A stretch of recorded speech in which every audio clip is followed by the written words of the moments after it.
Maya Chen stepped off the transport shuttle and felt Earth's gravity pull at her bones like an old friend she'd forgotten how to greet.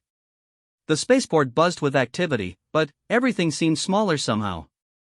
The ceiling that once made her crane her neck now felt close enough to touch. The crowds that used to overwhelm her senses moved in predictable patterns, their bodies telegraphing intentions she could read like an open book. 3 years. 3 years fighting the Kytherian invasion across 12 different worlds, and now she was back home at 17, technically still a high school student. The irony wasn't lost on her.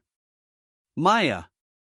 Her mother's voice cut through the din, and, suddenly, arms were around her, pulling her into an embrace that smelled like home and safety and everything she'd been fighting to protect.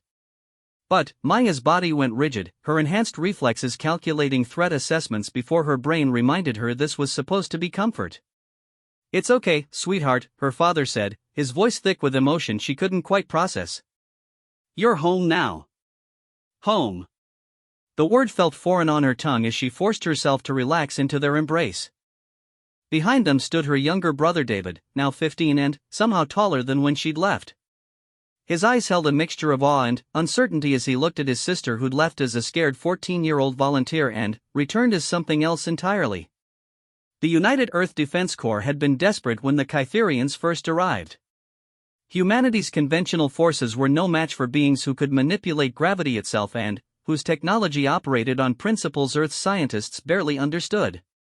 The volunteer program had been controversial, taking teenagers with the highest aptitude scores and subjecting them to genetic modifications and neural enhancements that would allow them to interface with captured alien technology. Maya had been one of the first volunteers. Not because she was brave, but because she was terrified of what would happen to her family if she wasn't. Now, walking through the familiar streets of her hometown, everything looked like a movie set of her old life. The houses were the same, the trees had grown a little taller, and the corner store still had that crooked sign she used to stare at while waiting for the school bus. But her eyes automatically cataloged sightlines, identified potential cover positions, and calculated optimal retreat routes. "The school's excited to have you back," her mother was saying as they drove home. "Principal Martinez called yesterday. They've arranged for you to have a modified schedule while you readjust." Readjust. As if 3 years of combat against an alien species that viewed humans as slightly more intelligent than bacteria was something you could readjust from by taking easier math classes. Their house looked impossibly small. Her bedroom, preserved exactly as she'd left it, felt like a museum exhibit dedicated to someone she used to be. Posters of bands she'd forgotten hung on walls that seemed paper thin. Her old desk, where she'd struggled with algebra homework, now seemed like furniture built for children. That night at dinner, her family tried to act normal. Her mother had made her favorite meal, tacos with homemade salsa, and they sat around the same table where she'd once complained about having to do chores. But every few minutes, one of them would steal glances at her, as if trying to reconcile the girl who'd left with the person who'd returned. "So, David finally said, his curiosity overcoming his nervousness, is it true you can lift a car with your mind?" Their parents shot him warning looks, but Maya almost smiled. It was the first genuine moment since she'd been back. "Not with my mind," she said. "And not a car. Maybe a motorcycle." She didn't mention that she could do it because of the Kytherian neural implants that had been reverse-engineered and adapted for human use. She didn't talk about the way her enhanced nervous system could interface with gravity manipulation devices, or how her modified muscles could exert forces that would tear an unenhanced human apart. She definitely didn't mention the nightmares, or the way she sometimes woke up reaching for weapons that weren't there. The next morning, Maya stood in front of her closet, staring at clothes that belonged to someone else. Everything was too bright, too soft, too civilian. She finally settled on jeans and a plain t-shirt, both of which felt bizarre after years of tactical gear and environmental suits. Westbrook High School looked exactly the same as when she'd left, all red brick and teenage anxiety. Students clustered in their familiar groups: athletes, theater kids, the academically ambitious, the socially ambitious. Maya watched them through the windshield of her mother's car and felt like an anthropologist observing an alien species. "Are you sure you're ready for this?" her mother asked, her voice carefully neutral. Maya nodded, though she wasn't sure of anything anymore. She'd faced down Kytherian battlecruisers and survived the siege of Kepler Station. How hard could high school be? The answer, she realized within the first hour, was much harder than she'd expected. Her first class was AP History with Ms. Rodriguez, who'd been one of her favorite teachers before she'd left. The classroom was full of students she'd known since elementary school, though they all looked different now, older, more confident, more complete in ways that made her feel like she was viewing them through bulletproof glass. Maya. Sarah Martinez turned in her seat with a bright smile. Oh my God, you're back. We heard you were doing some kind of exchange program, but nobody knew where. Exchange program. That's what they'd told people. It was easier than explaining that their classmate had been fighting in interstellar war. Yeah, Maya said, sliding into an empty seat. It was pretty intense. The understatement of the century. Ms. Rodriguez began the lesson on World War II, and Maya found herself studying the material with new eyes. The strategy seemed crude, the technology primitive, the scope of conflict almost quaint. When the teacher discussed the psychological toll on soldiers returning from combat, Maya felt several classmates glance in her direction, though none of them understood why. During the break between classes, the questions began. So where exactly were you? Did you miss being here? Are you glad to be back? You look different. Did you work out a lot? Maya answered as vaguely as possible, but each question felt like a test she didn't know how to pass.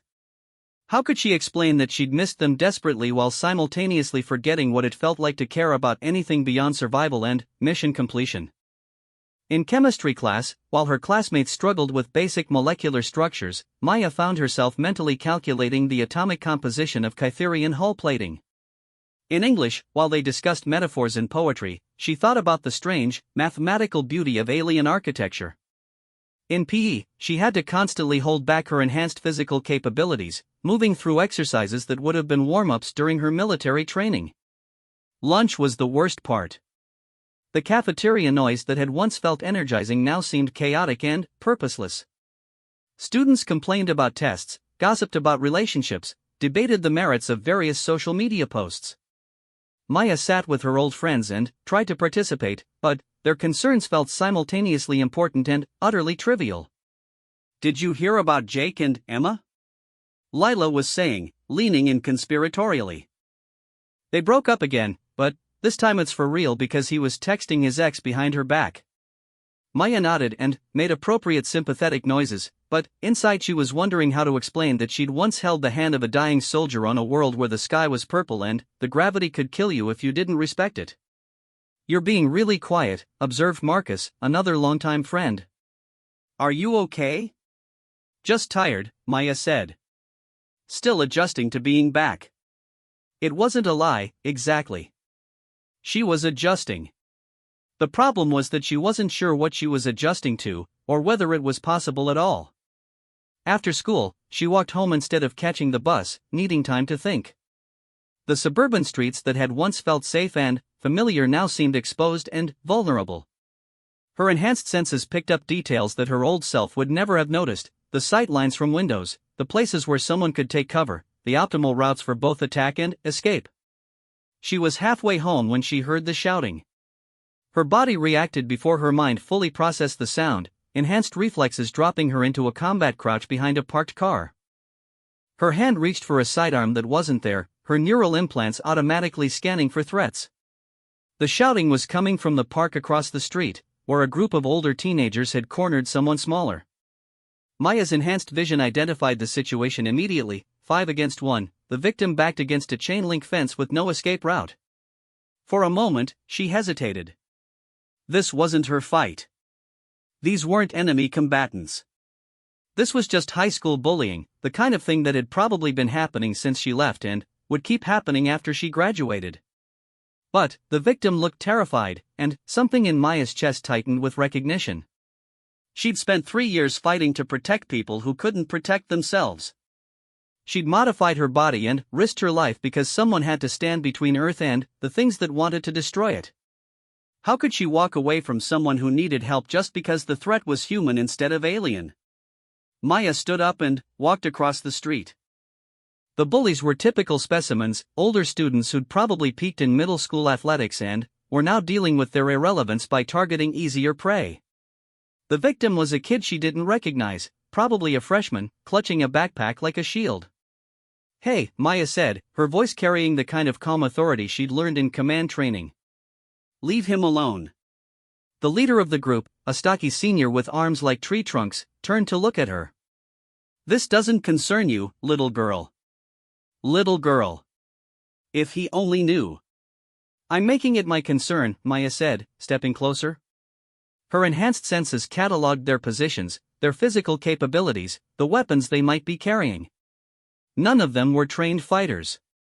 All of them were used to intimidation working.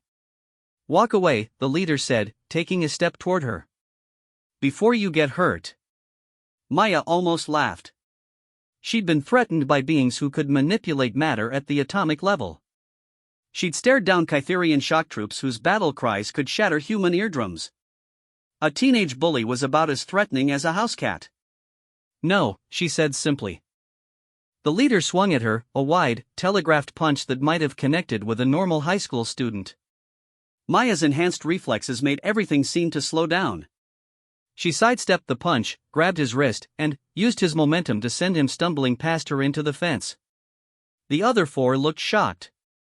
Their leader pushed himself up, anger replacing confidence. "You think you're tough?" he snarled. "Let's see how tough you are when we all jump you." They came at her together, which was actually easier than if they'd attacked in sequence. Maya's enhanced nervous system processed their movements like a tactical display, showing her exactly where each opponent would be and when. She moved between them like water, redirecting their attacks, using their own force against them.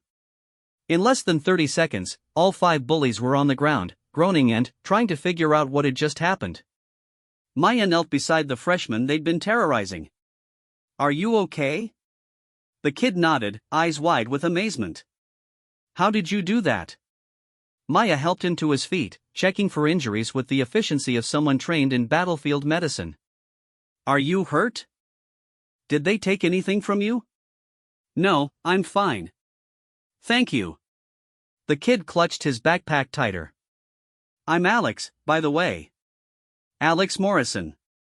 "Maya Chen." Alex's eyes widened further. "You're Maya Chen?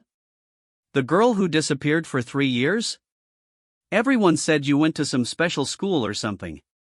Maya looked at the 5 bullies, who were slowly picking themselves up and clearly debating whether to try again.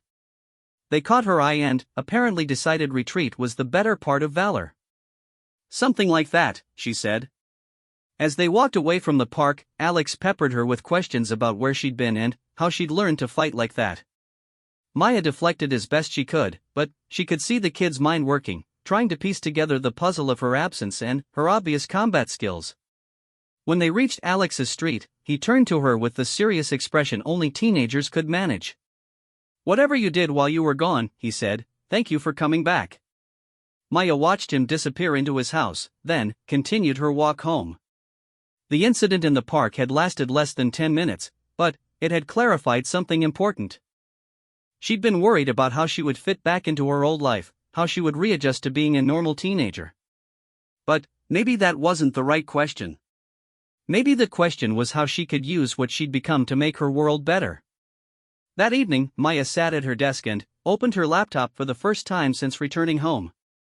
Her military clearance allowed her access to certain databases, and she pulled up reports on crime statistics, bullying incidents, and safety concerns in her area.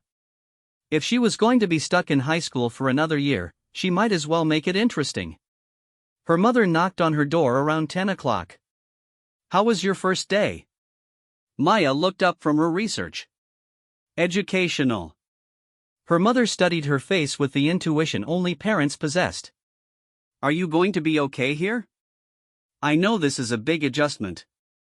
"Yeah," Maya said, and, for the first time since coming home, she meant it. "I think I'm going to be fine." Outside her window, the suburban night was quiet and peaceful. Somewhere in the galaxy, the war against the Kytherians continued. Soldiers she'd trained with were still fighting and dying on worlds whose names most people couldn't pronounce. But, here on Earth, there were other battles to fight, smaller but no less important. Maya Chen had returned from war, but she was far from finished fighting. Maya's second week at Westbrook High began with an incident that would define the rest of her time there. She was walking to her locker when she noticed the crowd gathered around the science wing bathrooms. Students were recording something with their phones, laughing and making comments that made Maya's enhanced hearing pick up words like freak and loser and worse things she chose not to process. Her military training kicked in automatically. Assess the situation. Identify the threat. Determine the most effective intervention. Through the crowd, she could see Jenny Walsh, a quiet sophomore she recognized from her chemistry class, backed against the wall while three senior girls led by Chelsea Brennan systematically destroyed her reputation with the casual cruelty that only teenage girls could master.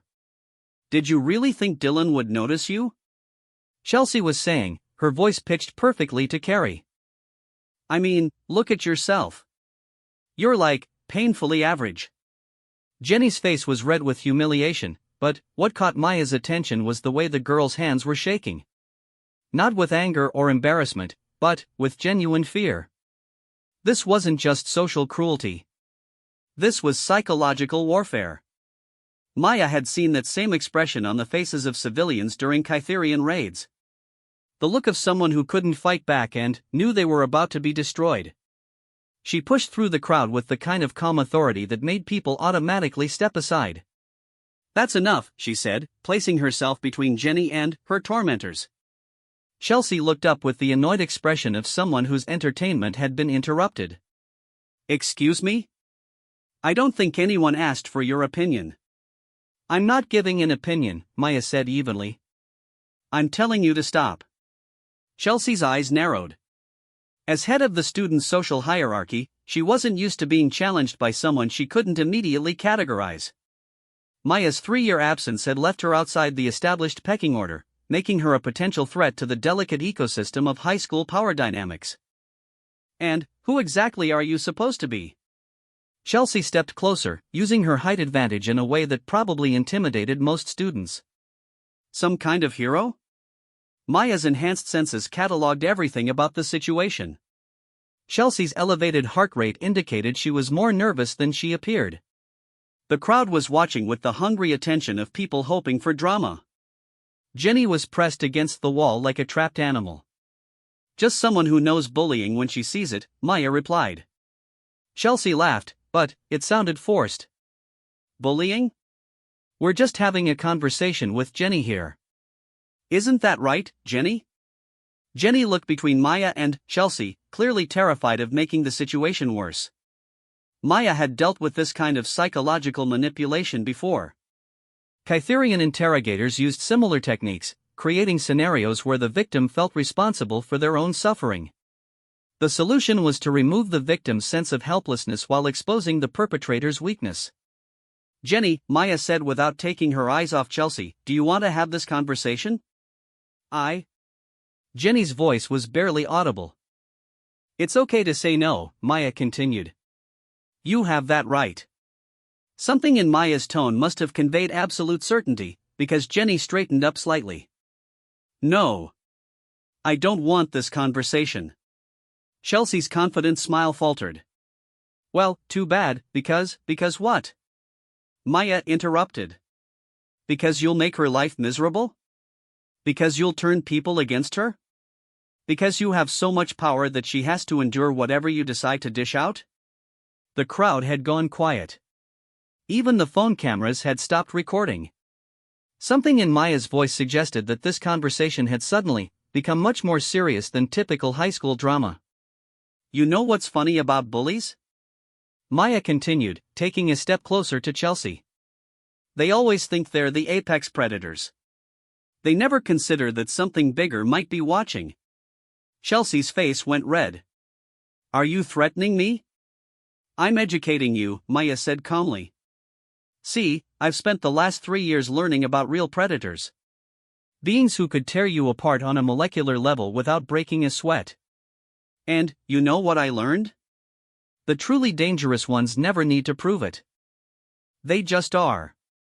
Maya's enhanced physiology allowed her to consciously control her body language in ways that normal humans couldn't.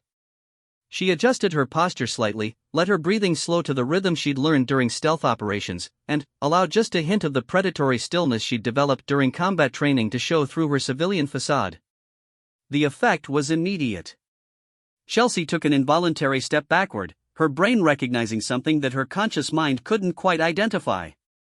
The crowd sensed the shift in dynamics, the way animals sense a coming storm. "I suggest," Maya continued, her voice carrying the kind of quiet authority that made seasoned soldiers listen, "that you find better ways to spend your time. There are a lot of interesting clubs at this school. Maybe focus on building something instead of tearing people down." Chelsea looked like she wanted to argue, but something in Maya's eyes made her reconsider. Instead, she tossed her hair and tried to salvage her dignity. "Whatever. This is boring anyway. Come on, girls." As Chelsea and her followers retreated, the crowd began to disperse, disappointed by the lack of explosive drama. Maya turned to Jenny, who was staring at her with a mixture of gratitude and amazement. "Are you okay?" Maya asked, her tone shifting back to normal teenage concern. Jenny nodded, tears starting to flow now that the immediate threat was over. "Thank you. I don't know how you did that, but thank you." Maya walked Jenny to the nurse's office, partially to make sure she was genuinely okay and partially to establish a safe space where Chelsea couldn't retaliate immediately. Along the way, Jenny explained that the harassment had been going on for weeks, ever since she'd accidentally gotten assigned to work with Dylan Chen in history class, and Chelsea had decided this represented some kind of territorial challenge. "She's been making my life hell," Jenny said quietly. "My parents think I should just ignore it, but it's getting worse. She has friends in all my classes, and they've been making sure everyone knows I'm not worth talking to." Maya listened with the attention she'd learned to give intelligence briefings. Social dynamics weren't that different from tactical situations when you broke them down to their essential components. Chelsea had been using isolation as a weapon, systematically cutting Jenny off from potential allies and support systems. "That stops now," Maya said. "But what if she comes after you instead?" Maya almost smiled. "Let her try." Over the next few days, Maya began to understand the true scope of the social warfare being waged in Westbrook High's hallways. Chelsea's campaign against Jenny wasn't an isolated incident but part of a broader pattern of systematic intimidation that kept the school's social hierarchy rigidly in place. Maya found herself thinking like a strategic planner, identifying key players, understanding power structures, and recognizing the various forms of asymmetrical warfare being conducted daily between lockers and in lunch lines. The more she observed, the more she realized that high school politics weren't that different from the complex alliance systems she'd navigated during the war. There were dominant powers, client states, neutral parties, and resistance movements. The only difference was that instead of controlling star systems, they were fighting over cafeteria tables and parking spots. But the psychological damage was real. Maya watched quiet kids like Jenny learn to make themselves invisible. She saw promising students drop out of challenging classes to avoid social retaliation. She witnessed the kind of learned helplessness that she'd seen in civilian populations under occupation.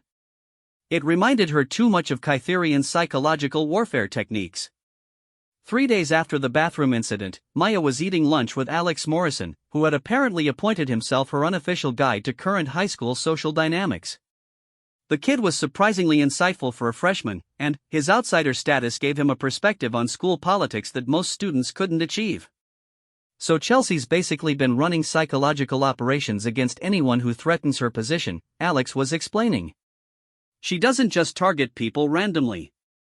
She goes after anyone who might potentially challenge the existing power structure." "Like Jenny working with Dylan?" Maya asked. "Exactly. Dylan's part of Chelsea's extended social network. If Jenny got close to him, it would give her access to a higher social tier. Chelsea couldn't allow that precedent." Maya pushed her cafeteria pizza around her plate, thinking. What about teachers? Administration? Do they know what's happening? Alex laughed bitterly. They know, but they don't care as long as it doesn't interfere with test scores or athletics. Plus, Chelsea's dad is on the school board, and her mom runs the PTA. She's basically untouchable through normal channels. Maya filed that information away. She'd learned during the war that when conventional authority structures couldn't or wouldn't address a problem, you had to develop alternative solutions. That afternoon, Maya made a decision that would change everything. Instead of going home after school, she went to the computer lab and started conducting reconnaissance. Her military clearance gave her access to certain databases that normal civilians couldn't reach, and her enhanced cognitive processing allowed her to analyze information faster than normal humans. Within an hour, she had a complete psychological profile of Chelsea Brennan and her inner circle. Chelsea wasn't just a mean girl. She was a sophisticated social predator who used psychological manipulation techniques that bordered on the criminal. Her harassment campaigns were carefully planned and executed with the kind of strategic thinking that Maya had to respect even while she despised it. More importantly, Chelsea had vulnerabilities. Her social power was based entirely on fear and exclusion. She maintained control by convincing everyone that resistance was futile and that challenging her would result in social suicide. But, like all authoritarian systems, her regime depended on people believing in her invincibility. Maya spent the evening researching psychological warfare, social network analysis, and counterintelligence techniques. By the time she went to bed, she had the outline of a plan. The next morning, Maya arrived at school early and went directly to the guidance counselor's office. Mrs. Patterson was a well-meaning woman in her 50s who genuinely wanted to help students but had been systematically worn down by years of bureaucratic constraints. Maya recognized the type from the civilian administrators she'd worked with during the war. "Maya," Mrs. Patterson smiled. "How are you settling back in? I know the transition can be difficult."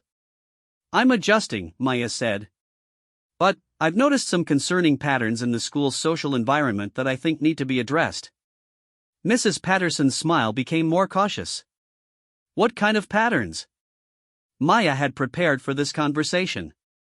She couldn't reveal her military background or enhanced capabilities, but she could present her observations in terms that a civilian administrator would understand and find credible. "There's a systematic pattern of psychological harassment being conducted against vulnerable students," Maya began. "It's not random bullying. It's organized, strategic, and designed to maintain specific power structures through intimidation and social isolation." She spent the next 20 minutes presenting her analysis like a military intelligence briefing, complete with specific examples, documented patterns, and statistical correlations. Mrs. Patterson listened with growing alarm as Maya laid out the scope and sophistication of what was essentially a psychological warfare campaign being conducted in the hallways of her school. "I had no idea it was this organized," Mrs. Patterson admitted. "What do you think we should do?" Maya had anticipated this question. "I think we need to implement a comprehensive counter-strategy that addresses both the immediate symptoms and the underlying power structures that enable this behavior." Over the next hour, Maya outlined her plan. It involved creating alternative social networks that couldn't be controlled by existing power structures, establishing communication channels that bypassed traditional hierarchies, and implementing what was essentially a resistance movement designed to protect vulnerable students.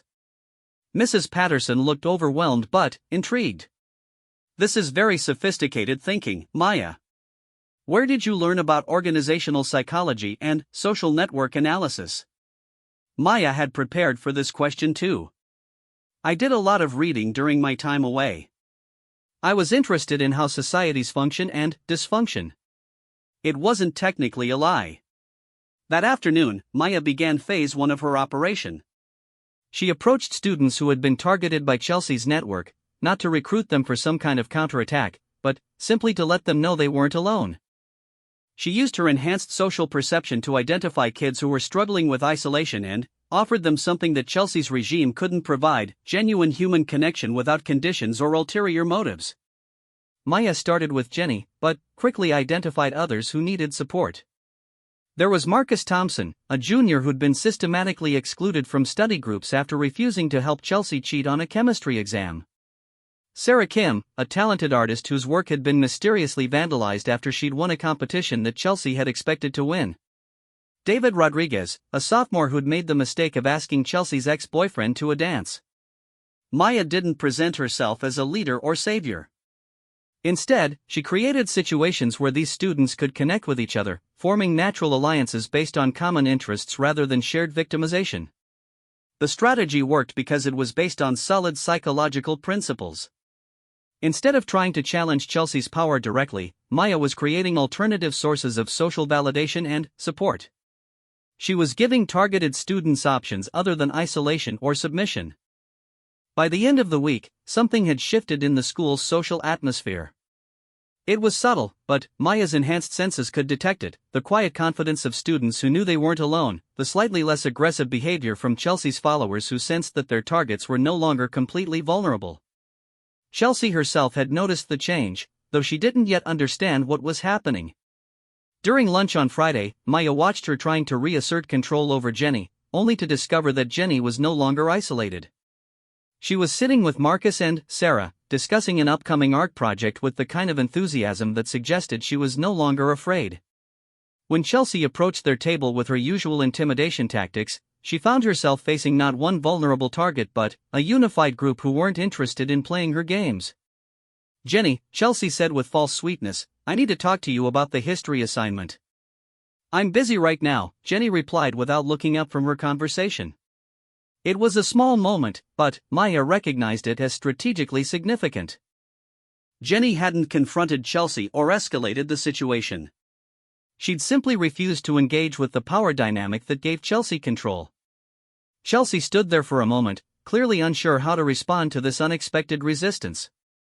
Her social programming hadn't prepared her for targets who simply declined to participate in their own victimization.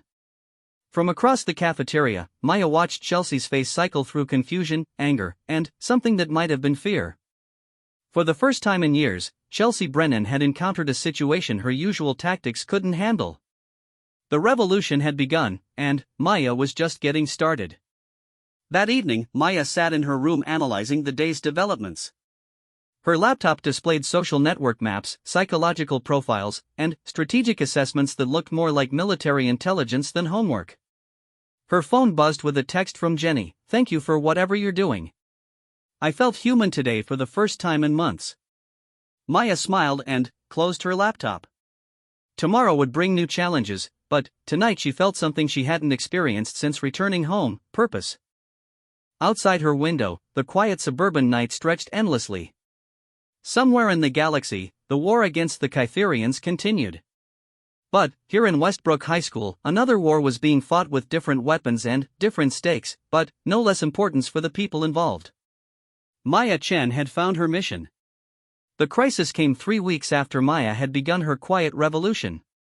She was walking to her car after staying late to help Mrs. Patterson organize a new peer mentorship program when she heard the commotion from the football field. Her enhanced hearing picked up multiple voices, angry and escalating, with a particular tone that suggested imminent violence. Maya's combat training kicked in automatically. She moved toward the sound with the fluid precision of someone who'd learned to navigate dangerous situations in hostile territory. What she found made her blood run cold. Chelsea Brennan had escalated beyond psychological warfare. In the dim light of the empty athletic complex, Chelsea and 6 of her followers had cornered Alex Morrison. The freshman was backed against the equipment shed, clutching his backpack like a shield, while Chelsea's boyfriend Jake Matthews held what looked like a metal pipe. Maya's enhanced vision cataloged the scene in tactical detail. Alex had been beaten. His lip was bleeding, his shirt was torn, and he was favoring his left side in a way that suggested injured ribs. This wasn't intimidation anymore. This was assault with the potential for serious injury or worse. "You think you're so smart," Chelsea was saying, her voice carrying a venom that Maya had only heard from enemies who'd given up any pretense of humanity. "Walking around like you're better than everyone else. Like you can just ignore the rules that apply to everyone else." Maya realized what had happened. Alex had been one of the first students to benefit from her alternative social network. His increased confidence and refusal to show proper deference had challenged Chelsea's authority in a way she couldn't tolerate. "Please," Alex said, his voice shaking but still carrying a note of defiance that made Maya proud and terrified at the same time. "I haven't done anything to you." "You exist," Jake said, raising the pipe. "That's enough." Maya stepped out of the shadows. That's enough, she said, her voice carrying the kind of authority that had once stopped Kytherian shock troops in their tracks. 7 heads turned toward her, and Maya saw the moment when they realized they'd made a terrible miscalculation. Chelsea's face showed a brief flash of fear before settling into the kind of desperate anger that made people dangerous. This doesn't concern you, Maya. Someone threatening one of my friends always concerns me, Maya replied, moving closer with the predatory grace she'd learned in combat training. Jake brandished the pipe. Back off, or you'll get the same treatment. Maya's enhanced senses analyzed the threat assessment automatically. 7 opponents, 1 armed with a makeshift weapon. All untrained in actual combat.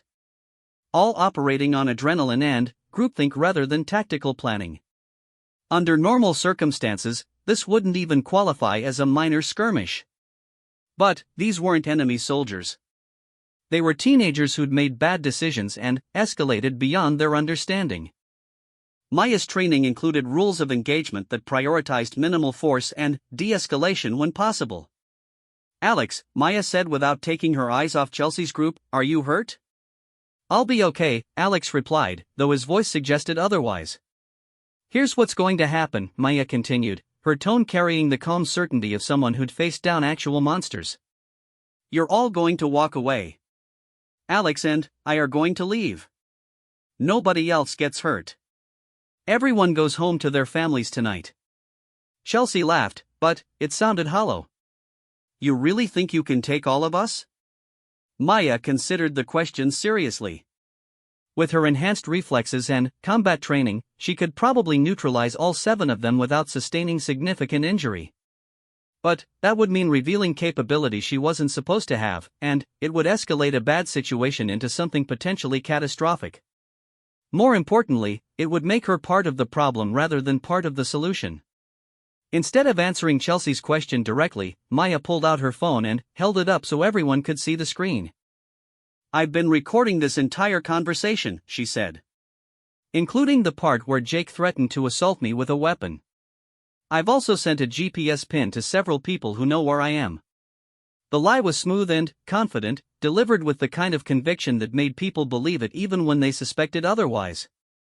But Maya had learned during the war that the best weapons were often psychological rather than physical. Fear of consequences was usually more effective than actual violence. You're bluffing, Chelsea said, but her voice had lost some of its confidence. Maya smiled, and something in her expression made Jake take a step backward. Am I? Your dad's on the school board, right? How do you think he'll react when the police call him about his daughter's involvement in an assault case? Your mom runs the PTA. What happens to her reputation when this goes public? Maya could see the calculation happening behind Chelsea's eyes. Up until now, Chelsea's actions had operated in the gray area of plausible deniability. Psychological harassment was hard to prove and easy to dismiss. But assault with a weapon was a felony that would destroy not just Chelsea's future but her family's social standing. And, Jake, Maya continued, turning her attention to the boy with the pipe, aren't you supposed to be getting recruited by colleges for football? How many scholarship offers do you think you'll get with an assault conviction on your record? Jake's grip on the pipe loosened. Maya pressed her advantage. This is a crossroads, she said, addressing all of them. Right now, you can walk away and nothing happens. We all pretend this was a misunderstanding, and everyone moves on with their lives. Or you can escalate, and I guarantee that the consequences will follow you for years. Maya paused, letting them process the implications.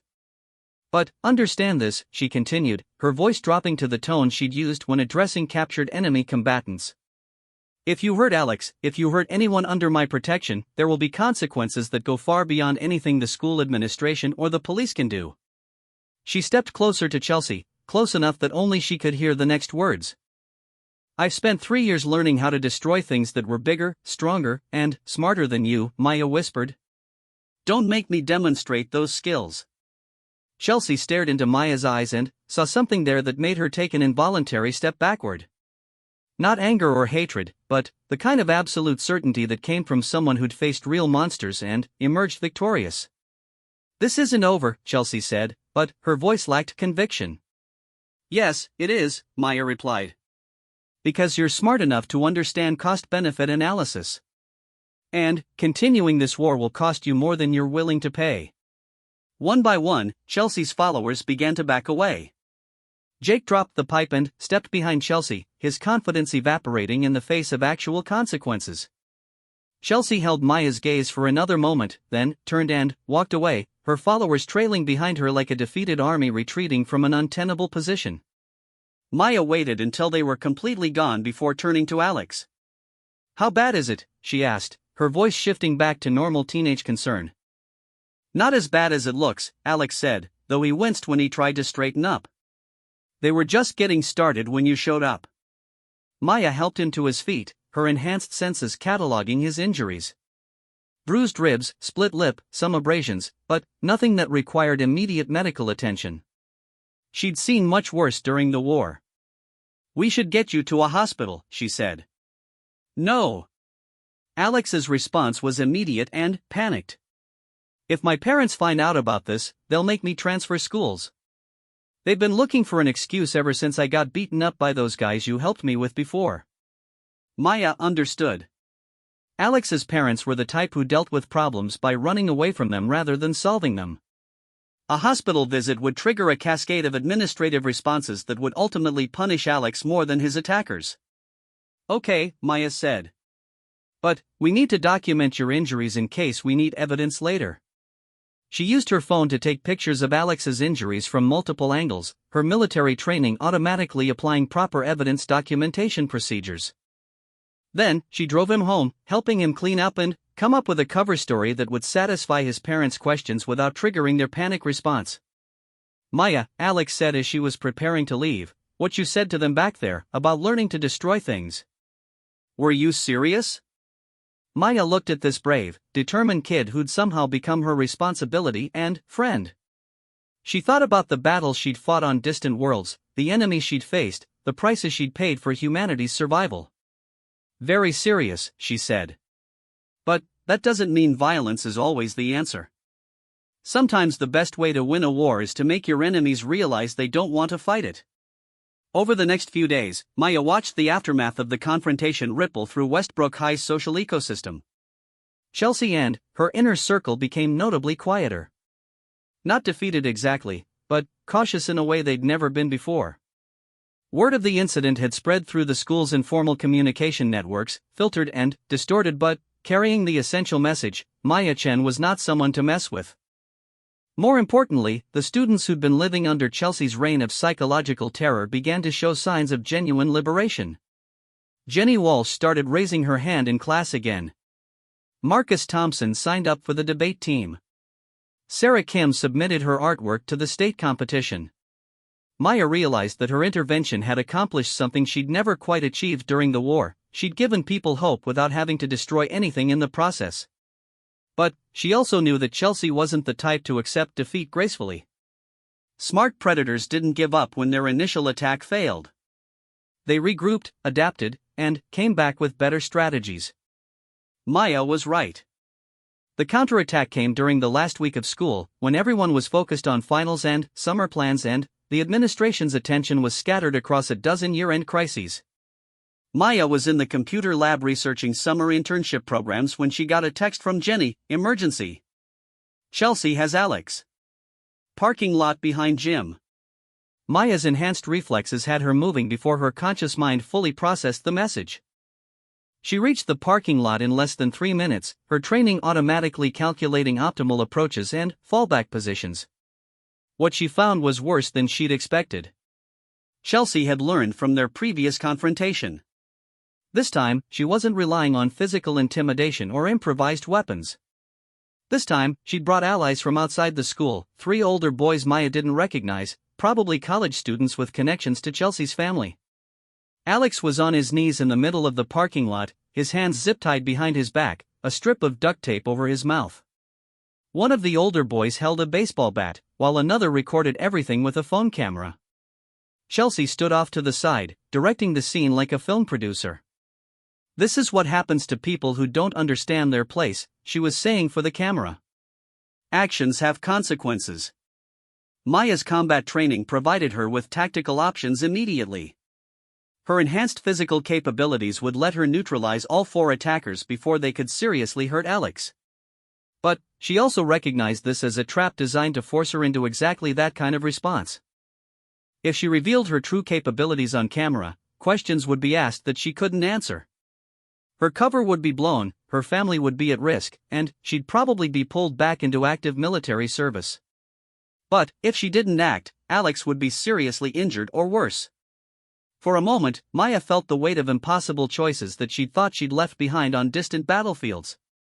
Then, she remembered something her commanding officer had once told her: the best soldiers aren't the ones with the most firepower.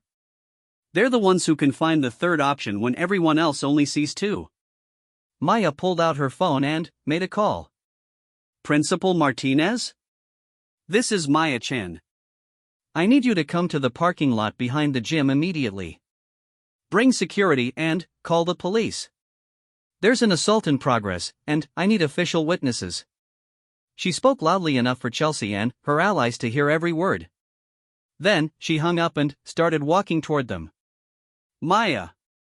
Chelsea called out, her voice carrying false surprise. What perfect timing! We were just having a conversation with your friend Alex about respect and consequences. I can see that, Maya replied calmly. I can also see that you've escalated to kidnapping and assault, which are federal crimes. The boy with the baseball bat stepped forward.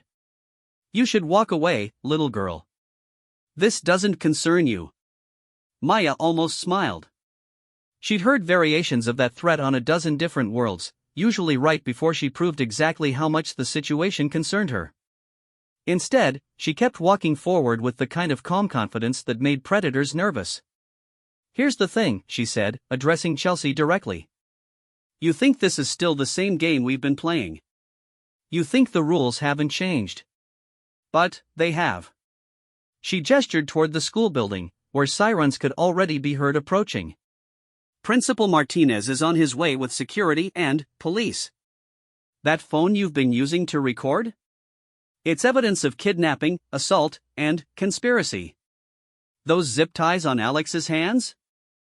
Those constitute restraints used in the commission of a felony. Maya could see the calculation happening behind Chelsea's eyes as the implications hit home.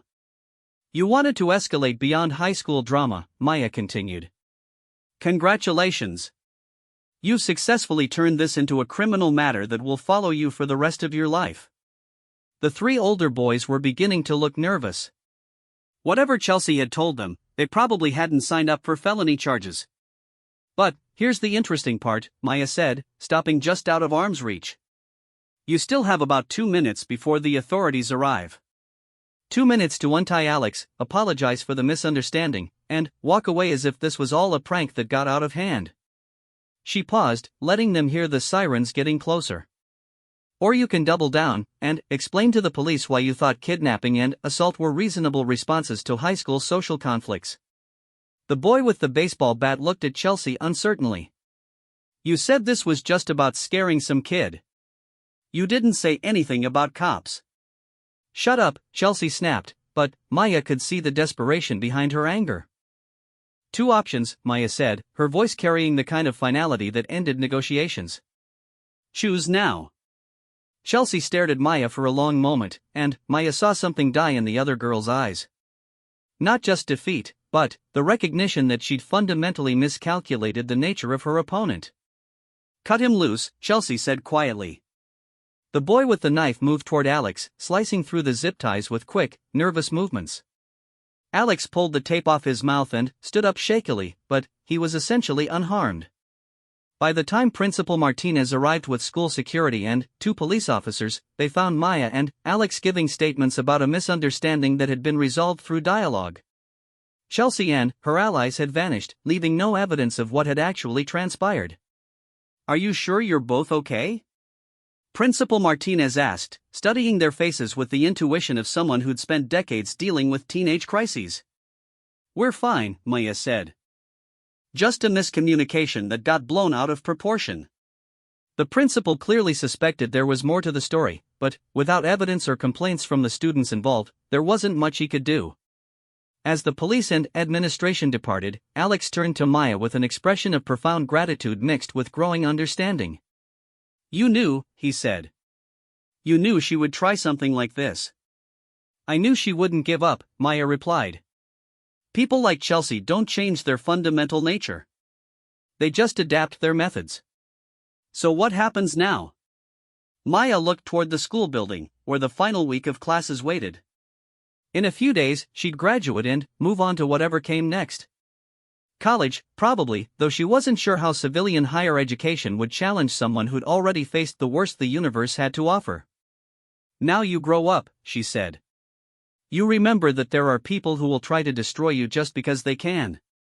You remember that standing up to them sometimes requires courage, sometimes requires intelligence, and sometimes requires both." Alex nodded seriously. "And sometimes it requires having a guardian angel who knows how to fight wars." Maya smiled. "Sometimes. But mostly it requires remembering that you're worth defending." That night, Maya sat in her room packing for college and reflecting on her year back at Westbrook High. Her laptop displayed acceptance letters from several universities, scholarship offers that would let her pursue any field she wanted. She'd initially planned to study international relations or military science, thinking she'd eventually return to active service. But her experience at Westbrook had shown her that there were other battles worth fighting, other ways to protect people who couldn't protect themselves. Her phone buzzed with messages from the students she'd helped over the past months. Jenny had been accepted to art school. Marcus was valedictorian. Sarah had won the state art competition. Alex was already planning to run for student government when he became a senior. Maya realized that she'd accomplished something during her senior year that she'd never quite achieved during the war. She'd made things better without having to destroy anything. Her mother knocked on her door. "How are you feeling about leaving?" Maya looked around her room, at the posters and memories of the girl she'd been before the war, and the woman she'd become after it. "Ready," she said. "Are you going to miss it here?" Maya thought about the question seriously. She'd miss some things: the quiet suburban nights, the safety of familiar routines, the simple pleasure of problems that could be solved without violence. But she'd also learned that home wasn't a place you returned to. It was something you carried with you, something you built wherever you found people worth protecting. "I think I'll take the best parts with me," she said. Outside her window, the suburban night was peaceful and safe. Somewhere in the galaxy, the war against the Kytherians continued, but Earth endured, protected by soldiers like the girl she'd once been. Tomorrow, Maya Chen would leave for college, carrying with her the lessons she'd learned on distant battlefields and in high school hallways. She'd study psychology and education, preparing for a career protecting people in ways that didn't require weapons or enhanced reflexes. But tonight, she was content to sit in her childhood room and remember that sometimes the most important battles were fought not against alien invaders or cosmic threats, but against the small, daily cruelties that diminished human dignity. Maya Chen had returned from war and discovered that the fight for what mattered most had only just begun. And she was ready for it.